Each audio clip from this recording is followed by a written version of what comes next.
Well, hello and welcome to the Vineyard, everyone. I am so fired up this week because of what I get to talk about and share with you and invite you to participate in. But before I get to any of that, I just want to take a moment and celebrate what God is doing in our church. Guys, we have come through the most chaotic, crazy year in my history anyway. I think we could probably all say this has been the most chaotic year in our lifetime. And yet the church has come through strong. We're reaching people. We're seeing people meet Jesus. We are watching our numbers grow. And God's on the move. Good things are happening. And we're having to adapt as we go. Has anybody noticed that? We're adapting as we go. We adapted to meeting outside over the summer, which went very well, and people really enjoyed that. And then as we moved back inside and have gone to this church at home concept, guys, we just need to celebrate. God's hand is upon our church. We have over 350 people participating in church at home. It's amazing. And new groups starting every week, and I hope to see that again. In fact, if you are not in a church at home group, you're just watching church alone, don't do church alone, do church at home. Just go to our website, vineyardwheeling.com, click on Church at Home, and you can sign up, and we'll have you up and running by next week. You can do this anywhere in the country, anywhere you're watching, and just gather one or two other people, and you can do that. And people are sharing meals together. The biggest complaint that we're getting, this is so cool. The biggest challenge that our hosts are dealing with is getting people to leave. Because that's what we're hearing the most. Because people just want to hang out and talk and have a meal together and talk about important stuff and what's really on their hearts and about God. And it's working, guys. It's working. We just need to celebrate. So let's give God a round of applause. And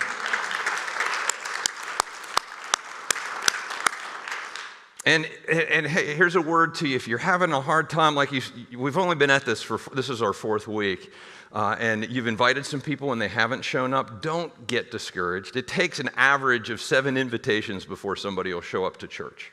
So just keep that in mind. We're only this fourth week in, and just stay at it. Keep inviting people, and and again, don't get discouraged if it's only a couple of you, because where 2 or 3 are gathered, there He is, and so it's good stuff. Well, this week is our annual Be the Blessing weekend, and I love this weekend because I get to brag on you guys and what you have done and what you're about to do. But I also love this weekend because I believe what we talk about this weekend, what we practice this weekend, goes with us throughout the whole year, and it's at the very heart of what and who Jesus taught us to be. So every year in the middle of November, we take a weekend and I present a whole long list of things that we're going to do to be the blessing in our community. And then I invite all of us to participate both financially and serving. So know that that's coming. This is absolutely a no pressure environment though. So no pressure, no hype, no manipulation. I'm just going to invite you to have a lot of fun. So, and the reason we do this church-wide challenge, the reason we try and raise a bunch of money, the reason we serve, again, is, 3. I came up with 3 reasons why we do this. Because I'm a pastor, there have to be at least 3 reasons. So, and the first reason is just simply this. Being the blessing is a core teaching of our faith. It is right at the center of who and what Jesus taught us to be, what the New Testament teaches us how to live. Being the blessing is at the center of it. It was the distinguishing, or one of the distinguishing factors for Christians from the very beginning and all the way along. Jesus, his most famous teaching is the parable of the Good Samaritan, right? And there's a guy who stops and helps another guy who he's supposed to hate. It's supposed to be his enemy, but he chooses not to hate him. He cares for them or for him. He takes him to the hospital. He pays for his medical bills. He goes over and above to care for and be the blessing to someone that he's not even supposed to be the blessing to. And at the end of that story, Jesus says to his hearers, look, you need to go and do likewise. This is how life is lived following me, basically is what Jesus said. And as we read through the New Testament, we get to Galatians chapter 5 and verse 22, and we see the fruit of the Spirit. I really think the fruit of the Spirit is another way to just say being the blessing. It's who we want to be on our best day. It's what happens when God gets inside of us and in our hearts. He starts to grow these things in our lives, these traits. Let me read them to you. It's Galatians 5:22. But the fruit of the Spirit, or being the blessing, looks like love, joy, peace, forbearance or patience, kindness, goodness, faithfulness, gentleness, and self-control. And then my favorite line in that whole passage is, against such things, there is no law. Like you live that way, the law is not necessary, right? But ultimately, what the Spirit does inside of us, and it's a cooperative effort between us and the Spirit. So don't think that it just kind of happens. We cooperate. We take steps of faith. He meets us. He builds these things inside of us. But what happens is we become more and more like Jesus. And we live lives of being the blessing, of blessing others. This is the picture of what a person who is being transformed by the power of God looks like. They're the blessing in whatever situation they find themselves in. In 1 Corinthians 13, you're familiar with this passage from weddings, but the Apostle Paul, again, I think you could take out love and put in be the blessing, because love is an action word. You know, love is not just a warm, fuzzy feeling you feel in your heart. It's something that you do. If you've not read the book Love Does by Bob Goff, pick that book up. It is so fun. It's such a fun book. But his whole premise, I'll give you the premise of the book, but read the book. The premise of the book is that love is action. Love does things. It just doesn't sit around and talk about them, but it engages in practical acts of blessing and kindness. And so this is what Paul says in 1 Corinthians 13. He says, if I speak in the tongues of men or of angels, but I do not have love, I am only a resounding gong or a clanging cymbal. Says, he goes on, he says, if I have the gift of prophecy and can fathom all the mysteries and all knowledge, and if I have faith that can move mountains, but I do not have love, if I'm not being the blessing as well. He's saying, you can have all your religious stuff in order. You can have all the spiritual gifts, and you can have the Bible memorized and spend time every day for 4 hours in your prayer closet, if whatever prayer closet is. And you can come to church whenever the doors are open, but it doesn't matter a hill of beans if you're not being the blessing along the way. It's just religion. The religion of the Pharisees, and Jesus was having none of that, and neither was Paul. He says it matters nothing.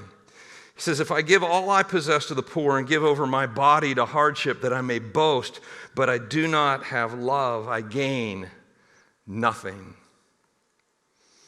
Love is patient, it's kind, it doesn't envy, it doesn't boast, it is not proud, it does not dishonor others, it is not self-seeking, it is not easily angered.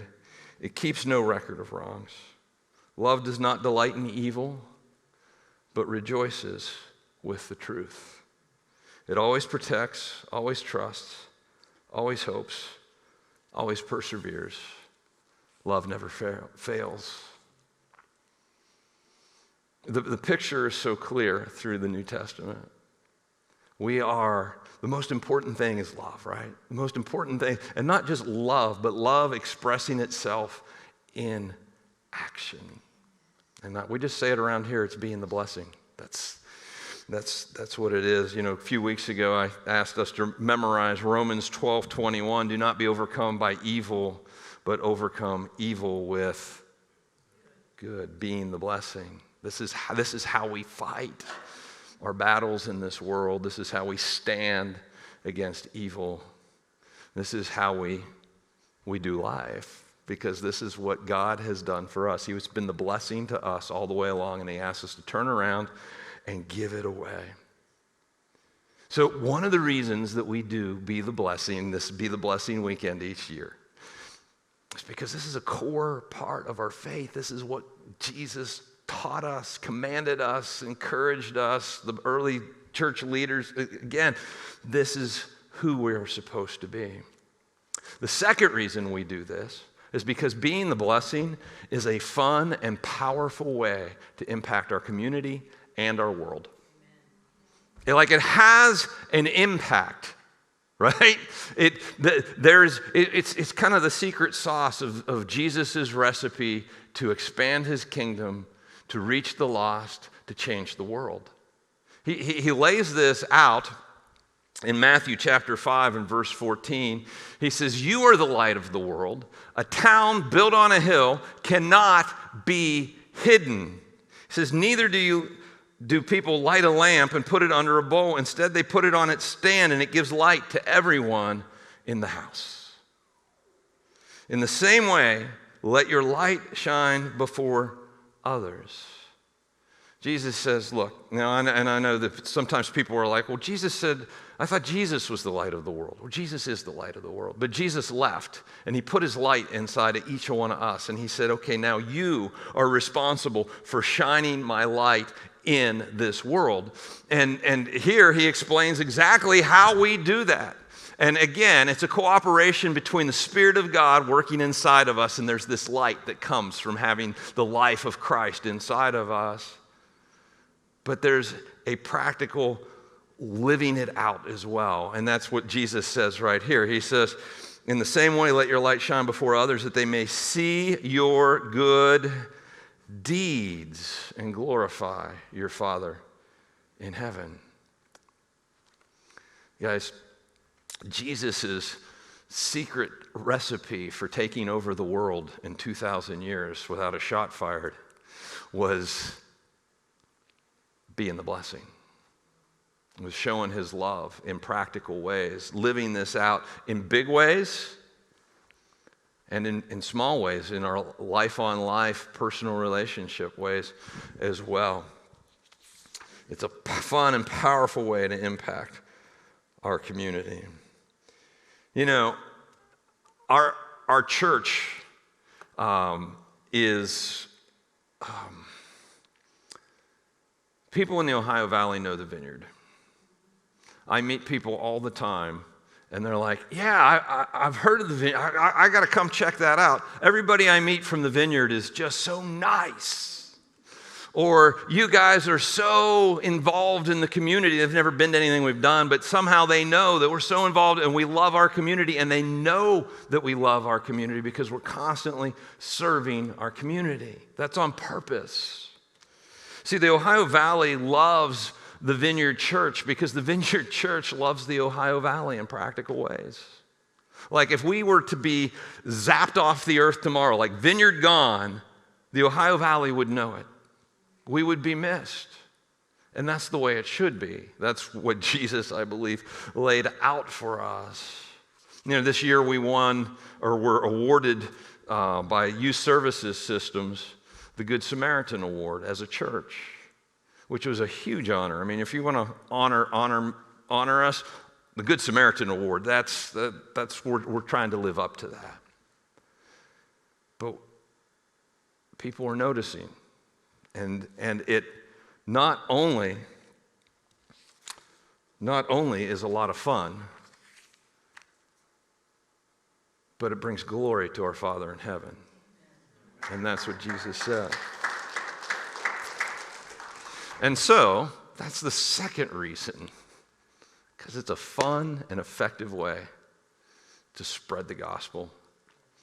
There's a third reason that we do this, and that's this, because being the blessing is often a choice at first.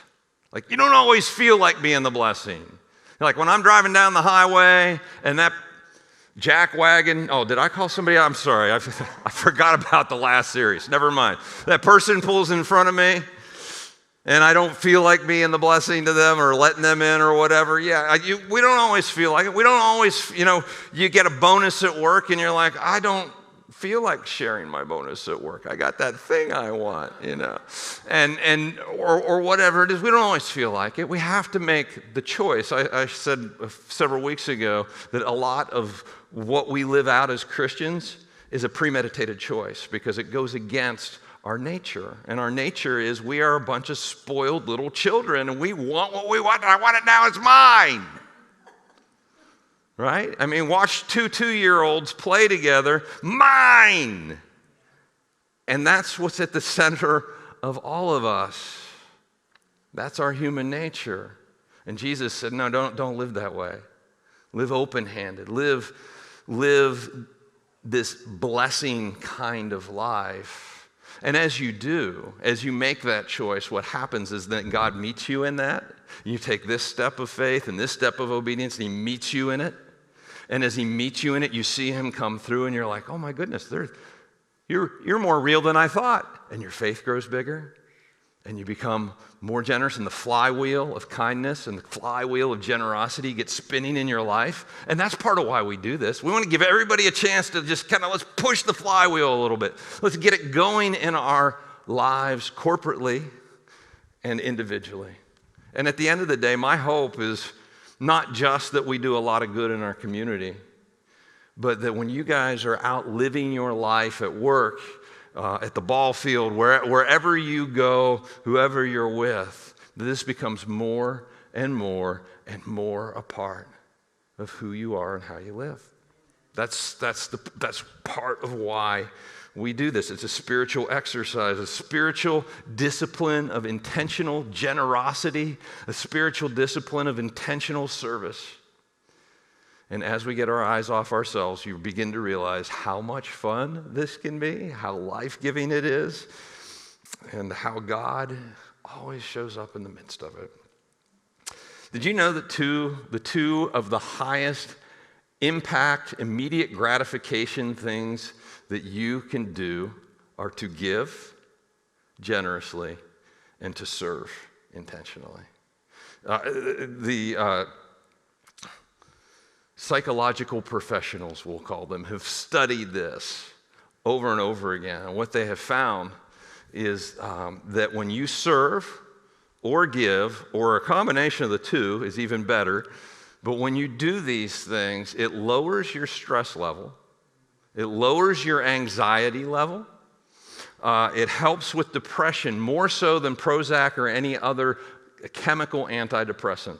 Because when you serve and when you give generously, what happens biochemically in your body is your body releases natural hormones and chemicals that are more powerful than the ones you take in pill form. It makes you happy. It releases endorphins and dopamine and all kinds of fun things, and it makes you happy, but it doesn't just make you happy, it makes other people happy too. And not just the people who are receiving whatever that generosity or kindness is that you're extending. I mean, certainly they're impacted and they're happy, but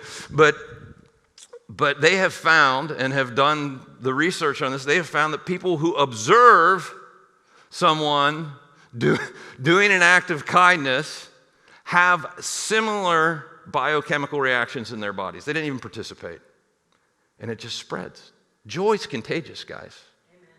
Joy is contagious. If you've ever heard of the butterfly effect, you guys familiar with the butterfly effect? Like the waving of a butterfly's wing out in the Atlantic Ocean somewhere sends off just a little puff of air, and it runs into another puff of air, and they mix together, and there's this ripple effect, and eventually you end up with a hurricane in the Atlantic somewhere, right?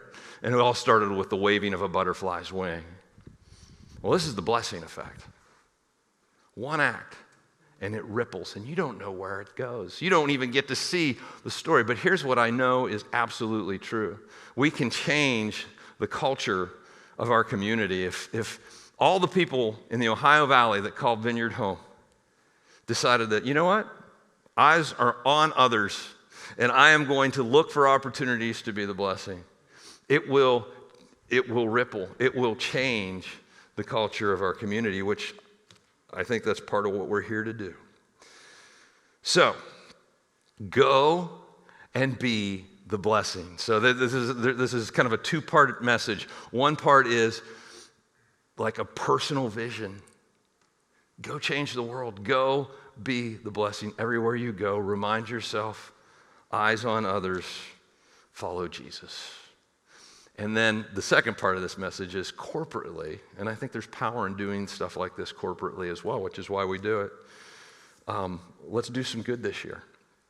So I want to just give you a rundown of what our projects are for the year.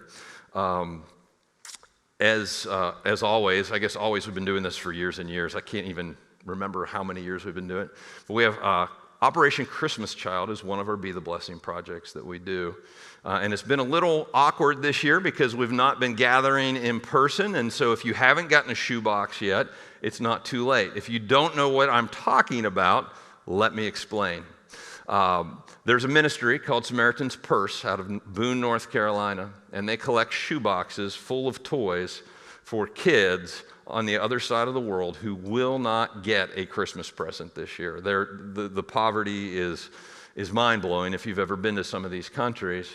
But what they invite you to do is to fill a shoebox with a bunch of toys that you can get at the dollar store or wherever, and you pack it in the shoebox, and you bring it to the vineyard, and you drop it off, and we'll pack it up, and we'll put it on a truck, and we'll ship it all the way to the other side of the world. And a kid who wouldn't have gotten anything gets some of the greatest presents they're going to get in their lifetime, along with the message of Jesus and the opportunity to open the real gift of Christmas, which is Jesus Christ. And so it's awesome. You know, you pray for your kid as you're packing your shoebox, and you're wondering, well, how do I participate? Well, it's not hard, but you only have a week to do it, okay? The shoeboxes are available at Warden Run Road at our building. Many of our hosts, our church at home hosts, will have boxes in the living room, so you can get them there. You can go to Hobby Lobby and get them at Hobby Lobby because they're participating too. But you need to drop them off at the outreach outfitter or at the church during operating hours this week, the 16th through the 23rd. And we'll get them all packed up. And this is really cool. We need to give these people a round of applause. The folks, we have a whole team of folks who every year go down, hang out in our warehouse and receive these boxes for our whole region and pack up thousands of these boxes and put them on a truck and sort them, organize them, pray for them. Let's give those folks a round of applause. So, I want to challenge you to participate with that. It's worth doing. It will grow. It's one of those things where you step out and a little step of faith, and then God just grows your heart in the middle of it. It's really cool.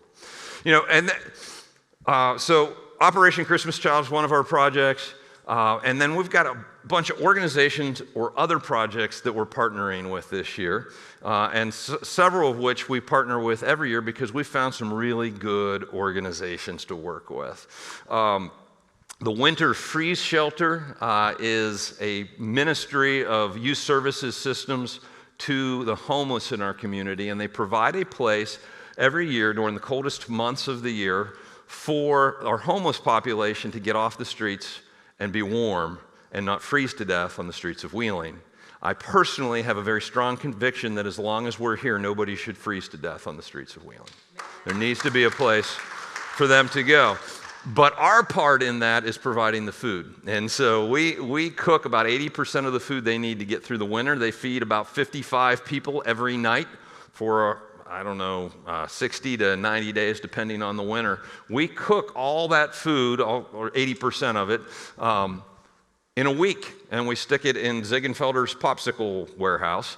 And they freeze it and they warm it up. And guys, it's a huge, hairy project. We have a whole team of people who come. This is a volunteer opportunity. If you're interested in cooking, you can come and volunteer with that. Every year, somebody donates a cow. I think we have 3 different people bringing beef in this year. Very high quality, high nutrition meals, a warm meal, a warm bed, and Jesus loves you. It's such a cool project, and we're going to do it again this year. And that leads me to our next project, which is related, which is what we're calling Homeless Church. Hi, Homeless Church. A homeless church. We don't have a good name for it yet, so that's what we're calling it now, or for now. But when we started meeting down at the waterfront, some of the homeless population in Wheeling, they stay down or on the waterfront, and so they started coming to church, which has been really cool. And we got to baptize some folks over the summer. It's been a really cool journey. But when we decided to come back inside because it was going to be too cold, we said, what are we going to do with them? Well, because of our relationship with Youth Services Systems, they gave us a room in their building to host a church at home service for the homeless population. And we're like, well, we'll throw some equipment in there real quick. And Susan Brossman is hosting that particular site. Guys, over the last couple weeks, we've had between 30 and 45 people show up for Homeless Church. Yeah, it's been amazing. And it's getting difficult to feed everybody, and because we have volunteers cooking, and that's a lot of people to cook for. So what we're going to do, part of what you give this year is going to go to putting in some permanent equipment to make that site what it needs to be. It's going to go to making food. Our food team is not only going to do the free shelter, but we're going to make breakfast casseroles to get through till summer for Homeless Church. And we're also going to be doing the Alpha course midweek with them, which will be another meal that we're going to prepare for them. So that's coming, and part of your whatever you give to be the blessing this year will go to that. Our next partner is Madison Elementary School, and I love Madison Elementary School. Madison Elementary, Wheeling Island. It's one of the most traumatized schools. It is the most traumatized school in the state. I've done some mentoring there, and got about 20 people in the church who've done mentoring. It's been very difficult to do mentoring this year, but building relationships with some of these kids and the stories, you would not believe. You would not believe what these kids are living through. And the principal and many of the teachers are... they're there because it's their ministry. They love Jesus and they love these kids. And it is a privilege to walk with them in any way we can, support them, resource them any way we can. And we have Barb Randolph is our liaison because she's a teacher there, but she comes to church here. And Barb, hi Barb. Barb and I, could sit down and make a long list of all the stuff that we've done over the years with them. But we're gonna do more this year. We're gonna be one of the things they asked for was kind of a reading initiative, book nooks. And so I talked to Andrea, the principal, the other day, and I said, "How many do you really want?" Because I said, "Well, if we could get like 2." Well, what we need like 35 of them. So we're going to try and, we might even be building 35 of them. So sign up your church at home group to build one. But we're going to be providing book nooks this year so kids can hang out and read and just kind of have their own safe space to do that in.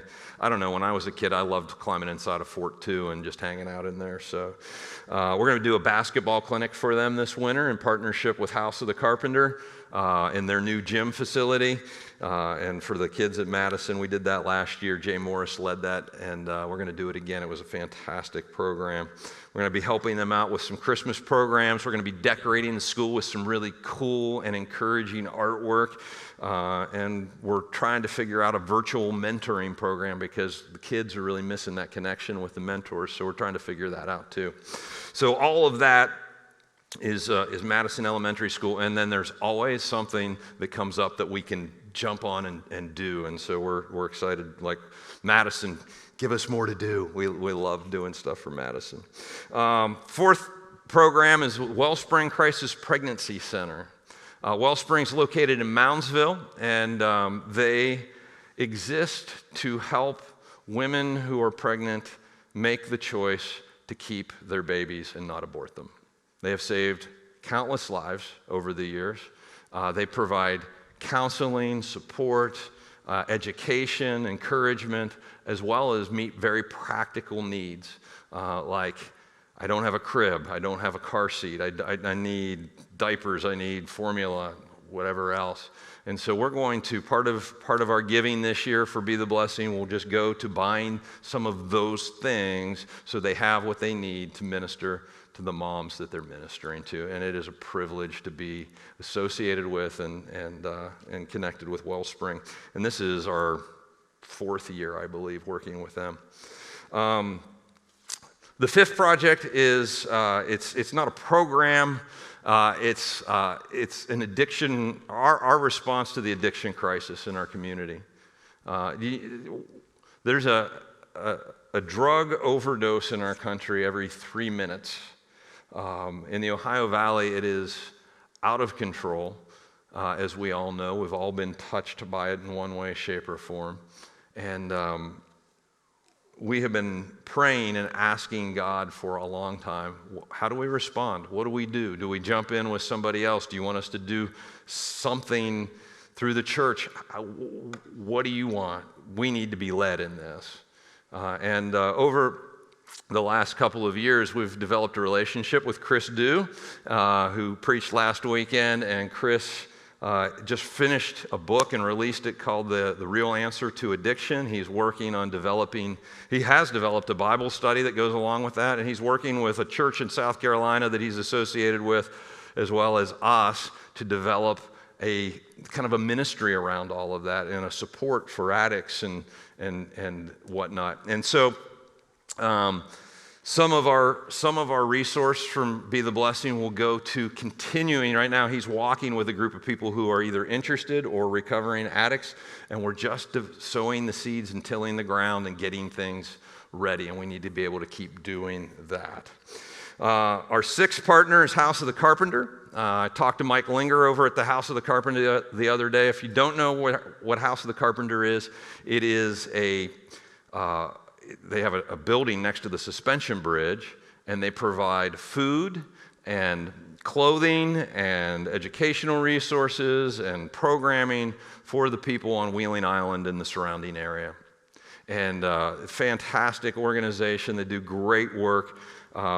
And every year we have done a food drive to raise food for them. And I talked to Mike just the other day, and he was telling me that they are expecting supply chain issues come January among the food banks. And he's like, because I called him and said, Mike, do you want the food? And he's like, oh yeah. He goes, we need as much as we can get. We really need to stock the shelves. So we're going to do double stuff the truck this year in partnership with Respecs. Instead of 1 weekend outside of Respecs, we're doing 2.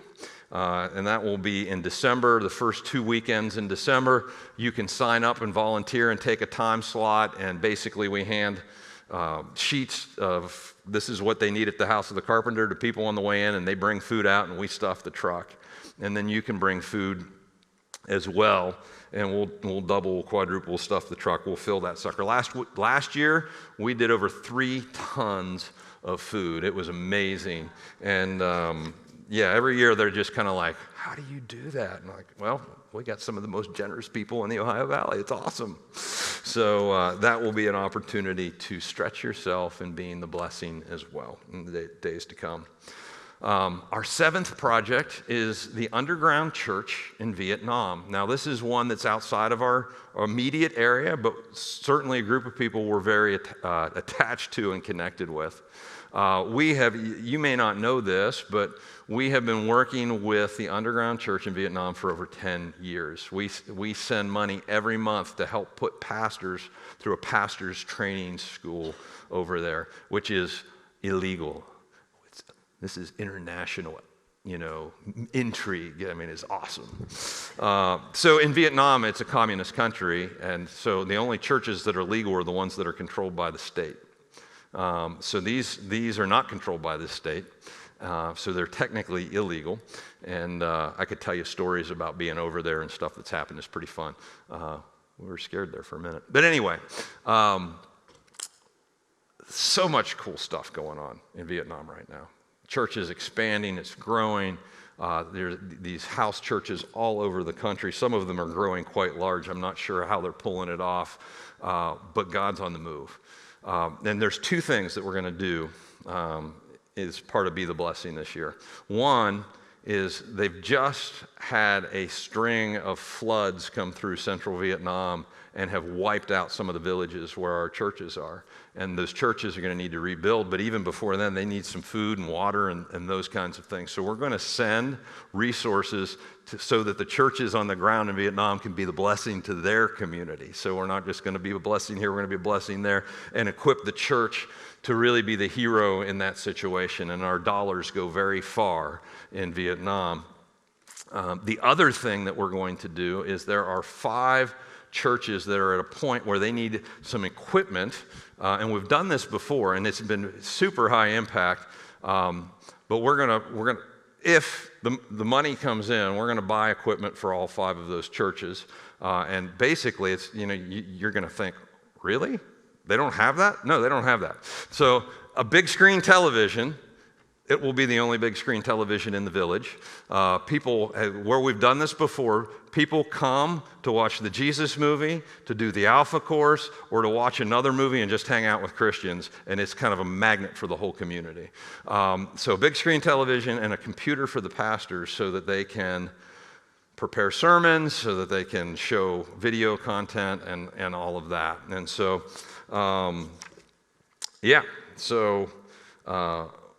part of our giving this year in Be the Blessing will go to the underground church. Number 8, Health Right.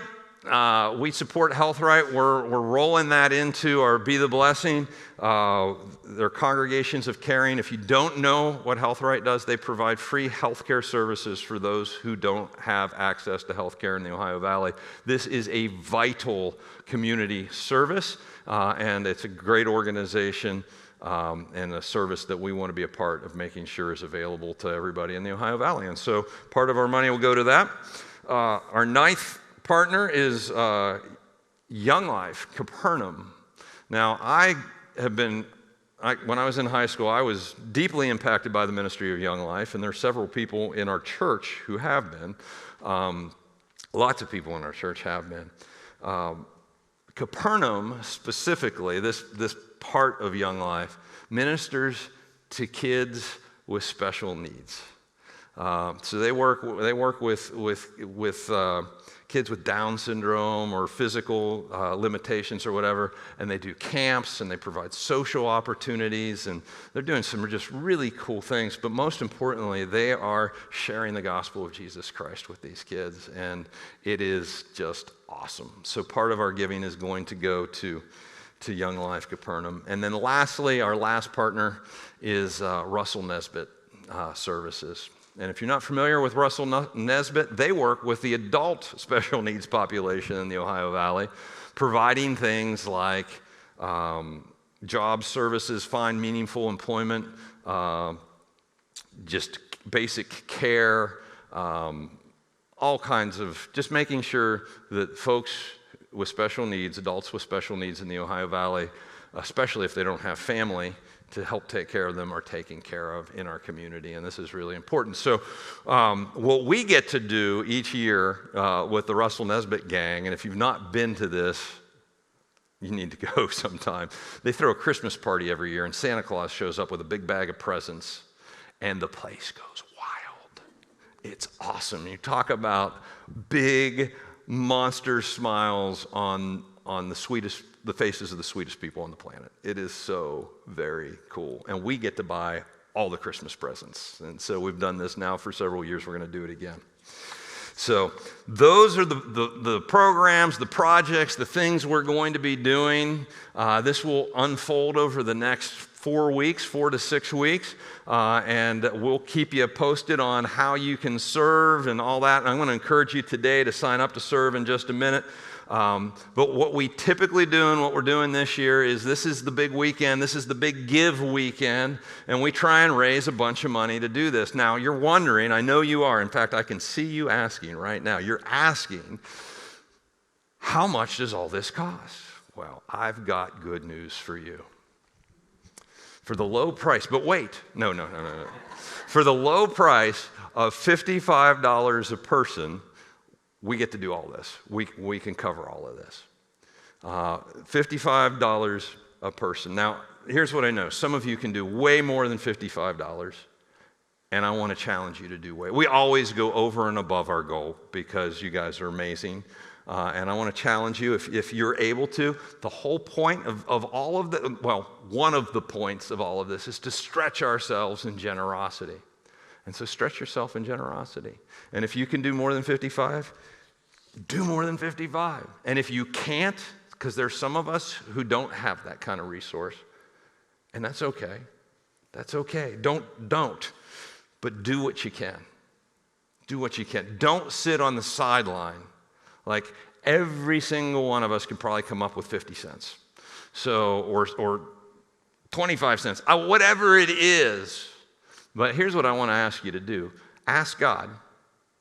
Ask Him. What should I do? And whatever you feel like He impresses upon you, do that and trust Him for the results. It'll be awesome. There's going to be volunteer opportunities as well. And so we'll be assembling reading nooks, collecting food at Respects. You'll be able to sign up to do that. And, of course, making food. And if you want to be on the making food team, absolutely sign up this week because we need to get you a food handler's permit. And there's a process to that. It's not hard. You can do it. But we need to get moving on that. So we'll be cooking all of that in December, first week of December as well. So guys, let's do this. Let's do this, Vineyard. Let's give till it feels good, volunteer to help out. Guys, God has blessed us individually, and He has blessed us as a congregation in such amazing ways. And it's not for no reason. He's blessed us to be the blessing. He's blessed us to share His love, to share His resource, to share His kindness with other people. If God has blessed you, be the blessing. And if you're sitting there going, you know what, I'm not sure, I don't feel blessed. I don't feel #blessed. Well, if you don't feel #blessed right now, being the blessing is how you get there. It's the pathway to the blessed life. Being the blessing is how you live a blessed life. Paul captured this in 2 Corinthians 9, verse 6. He said, remember this, whoever sows sparingly, he's talking about generosity and giving here. He said, whoever sows sparingly will also reap sparingly. Whoever sows generously will also reap generously. You've heard, you reap what you sow? Yeah, it's in the Bible. Each of you should give what you've decided in your heart to give, not reluctantly or under compulsion, for God loves a cheerful giver. I said at the beginning, this is no manipulation, no hype. I'm inviting you to have fun with money. Let's have some fun with money. But if you feel manipulated, don't give. But when you give cheerfully. And it says, and God, I love this. God is able to bless you abundantly so that He will bless you abundantly. He's able to bless you abundantly so that in all things, at all times, having all that you need, you will abound in what? Every good work. Be the blessing. He's blessed you to be the blessing. As it is written, they have freely scattered their gifts to the poor. Their righteousness endures forever. Boy, there's a whole sermon there. We'll come back to it some other time. He says, now he who supplies seed to the sower and bread for food will also supply and increase your store of seed and will enlarge the harvest of your righteousness. You will be enriched in every way so that you can be generous on every occasion. Be the blessing. How do you participate? Well, it's really simple. After the service is over, I'm going to ask you to go to vineyardwheeling.com and click on Be the Blessing.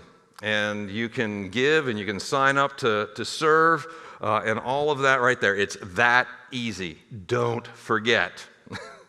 And I want to encourage you, again, to stretch yourself in generosity. So if you don't normally give to anything or give to the church and you're giving something and that's kind of a new practice for you, you're stretching yourself, that's awesome. If you typically give to the church, I want to ask you to, with this Be the Blessing thing, not to just move your gift from that category over to the Be the Blessing category. But again, ask God, how much would you have me stretch in generosity for this Be the Blessing? And we'll give through the church to our community. We will let our light shine before men. We will be a city on a hill, and we will let our good deeds point people to our Father in heaven and give him the glory. Let's pray.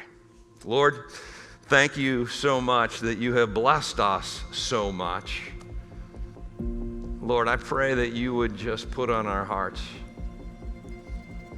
to share the abundance that you have poured into our lives. Even those of us that don't have a lot materially, Lord, we've been blessed in other ways. And Lord, I just pray that as a people, we would be really good at this and getting better every day.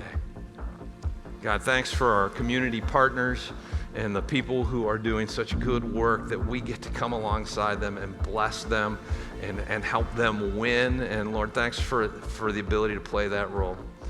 And Lord, I just pray that you would bless this endeavor. In Jesus' name, amen.